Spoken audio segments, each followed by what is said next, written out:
yaadachiifni wannin irraa dubbatu deemu khuduu maa aataynaakum biquwwa waan isinii kennine humnaan fudhaadha jabeenyaan fudhaa bijiddi wajtihaad meeshaa rabbiin isinii kenne kabajadhaa waanju rabbiin keenya dhaamsa kanaan nu dhaame akkijaan meeshaan caalmaya isii qaalommina isii faayidaa waan kennituutiin himtii jan meeshaan wal caalti caalmayni meeshaadha faayidaa waan isin kennituutiin jan gaaf tokko Haji Yusuf jiro arsii gada basaasaa jiran amma alima wahiitii gaafate darasaa warra irraa qara'urraa warra Haji Yusuf irraa qara'uutu Haji Yusuf gaafate daawaa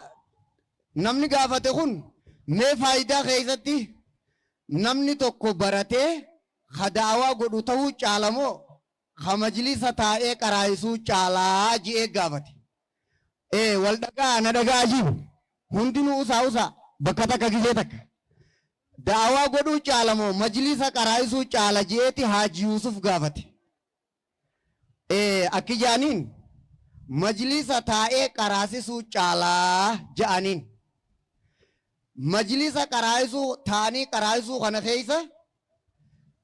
nama daawaa godhuu irraa oomishama nama taa'ee qaraasisuu irraa oomishama lachuutii irraa argama akkana gizeenju faayidaan majlisni qabu kheyrii waan diin oomishuu keessatti hunda waliin qabataa ta'uu isaa akka beektan agartee bareedinni gartan kun darasaan daawaa fi biyya barsiisu biyya lafa'u qalamni bareedaan mul'atu kun laffaatii majlisaati sababa rabbiin nu godhe Sheekh Abdallaa keenya abbaa barsiisaa majlisaa asirraa dhufe faayidaa meeshaan tun qabdu beekan meeshaa rabbii isinii kenne jabeeysaadha meeshaan qaalomminni isiidha faayidaa isin kennitun madaalamtii warreen sunanaan eebbifaman khabara kaanii sun akka Sheekh Hasan Aliyyi leenca barooduraa fakkaatu akka Sheekh Faraan kaayoodhaa fi ejjennoo jabduu qabu akka Sheekh Haydar sagantaa ciccittee walit diree callee bareettee morma bareechitu godhu jarriin